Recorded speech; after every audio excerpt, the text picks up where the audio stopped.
ఎప్పుడెప్పుడా అని ఎదురు చూస్తున్న నియోజకవర్గాల పునర్విభజనకు ఎట్టకేలకు అడుగులు పడుతున్నాయి. లోక్సభ స్థానాలతో పాటు అన్ని రాష్ట్రాల అసెంబ్లీ సీట్లను 50% మేర పెంచాలని కేంద్రం నిర్ణయం తీసుకుంది. ఈ డెసిషన్ ఏపీ రాజకీయ వర్గాల్లో కొత్త చర్చకు కారణమవుతోంది. ఆంధ్రప్రదేశ్లో లోక్సభ అసెంబ్లీ స్థానాలు భారీగా పెరగడం ఖాయం. మరిది ఎవరికి లాభం? అధికార కూటమికి ప్లస్ అవుతుందా? వైసీపీ పరిస్థితి ఏంటి?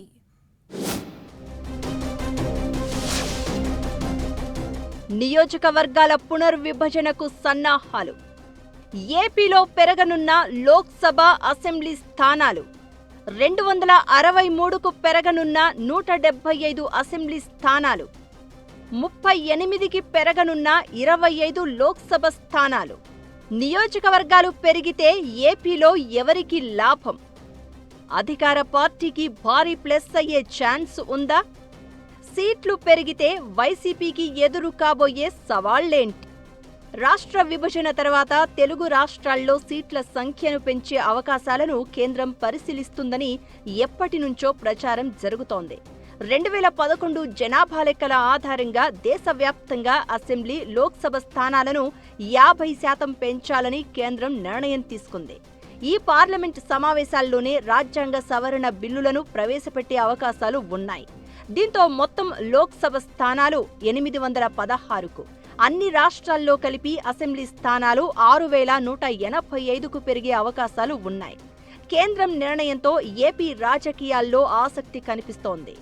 నియోజకవర్గాల పునర్విభజన తర్వాత ఏపీలో ప్రస్తుతం ఉన్న 175 ఎమ్మెల్యే స్థానాలు 263కి పెరుగుతాయని అంచనా. 25 లోక్సభ స్థానాలు 38కి పెరిగే ఛాన్స్ ఉంటుంది. ఇదే ఇప్పుడు హాట్ టాపిక్ గా మారింది. వచ్చే ఎన్నికల నాటికి నియోజకవర్గాలు పెరిగితే లాభం ఎవరికి?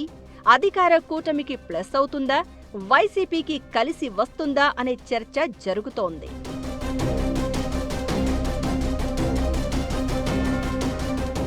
కేంద్రం నిర్ణయంతో ఏపీలో అసెంబ్లీ సీట్లు భారీగా పెరిగితే అది అధికార కూటమికి ప్లస్ అయ్యే అవకాశాలు కనిపిస్తున్నాయి. అధికారంలో ఉన్న కూటమి పునర్విభజనను తమకు అనుకూలంగా మార్చుకునే అవకాశం ఉంది. ప్రస్తుతం 175 సీట్లలో 164 సాధించిన కూటమి 263 సీట్లలో 135 మ్యాజిక్ ఫిగర్ను ఈజీగా చేరుకుంటుందని అంచనా. ఇదంతా ఎలా ఉన్నా సీట్ల సర్దుబాటు ఈజీ అవుతుంది. ప్రస్తుతం కూటమిలో టీడీపీతో పాటు జనసేన, బీజేపీ భాగస్వాములుగా ఉన్నాయి.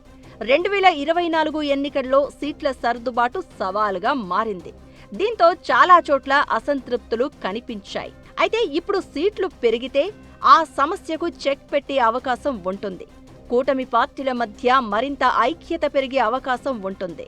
ఇకటు పెరిగిన నియోజకవర్గాలతో పొత్తులో భాగంగా జనసేనతో పాటు బీజేపీకి కూడా ప్రాతినిధ్యం పెరగడం ఖాయం. ఓవరాల్గా నియోజకవర్గాల పెంపు అనేది కూటమికి ప్రయోజనం కావడం ఖాయంగా కనిపిస్తోంది. కేంద్రం నిర్ణయంతో ఏపీలో ఓవరాల్గా 88 అసెంబ్లీ సీట్లు, 13 వరకు పార్లమెంటు స్థానాలు పెరుగుతాయి. ఇది కూటమికి ప్లస్ కాగా వైసీపీకి సవాలుగా మారే అవకాశాలు ఉంటాయనే అభిప్రాయాలు వినిపిస్తున్నాయి. ఎన్నికలకు ముందు, ఎన్నికల తర్వాత చాలా మంది నేతలు ఫ్యాన్ పార్టీకి గుడ్ బై చెప్పారు. అయితే ఇప్పుడు నియోజకవర్గాలు పెరిగితే పెరిగిన సీట్లలో అభ్యర్థులను నిలబెట్టడం, గెలుపు గుర్రాలను ఎంపిక చేయడం వైసీపీకి సవాల్గా మారే అవకాశాలు ఉన్నాయనే చర్చ జరుగుతోంది. మహిళా రిజర్వేషన్లు, సమర్థుల కొరత ఆ పార్టీకి ఇబ్బందికరంగా మారే అవకాశాలు ఉన్నాయి అనే చర్చ జరుగుతోంది. తమ పార్టీకి గుడ్ బై చెప్పి కూటమి పార్టీలోకి వెళ్లిపోయిన నేతలు ఏదో రోజు తిరిగి రావడం ఖాయం అనే ఆలోచన వైసీపీలో కనిపించేది. అయితే ఇప్పుడు నియోజకవర్గాల సంఖ్య పెరుగుతూ ఉండడంతో కూటమిలో చేరిన నేతలంతా అక్కడే ఫిక్స్ అయ్యే ఛాన్స్ ఉంది. 2009లో చివరిసారిగా నియోజకవర్గాల పునర్విభజన జరిగింది. కేంద్రంలో యూపీఏ రెండోసారి అధికారంలోకి వచ్చేందుకు, ఏపీలో కాంగ్రెస్ పార్టీ రెండోసారి విజయం సాధించేందుకు అప్పట్లో నియోజకవర్గాల పునర్విభజన బాగా ప్లస్ అయింది. అప్పట్లో ఏపీలో టీడీపీ ప్రతిపక్షంలో ఉండేది. సైకిల్ పార్టీ బలంగా ఉన్న నియోజకవర్గాలను పునర్విభజనలో భాగంగా విభజించారు. ఇప్పుడు కూడా కూటమి అదే పని చేయడం ఖాయం అనే అంచనాలు వినిపిస్తున్నాయి. వైసీపీకి బలమైన నియోజకవర్గాలను ఎంపిక చేసుకుని విభజించే అవకాశాలు లేకపోలేదు. ఇలా ఎలా చూసినా నియోజకవర్గాల పునర్విభజన కూటమికి ప్లస్ కావడం ఖాయంగా కనిపిస్తోంది.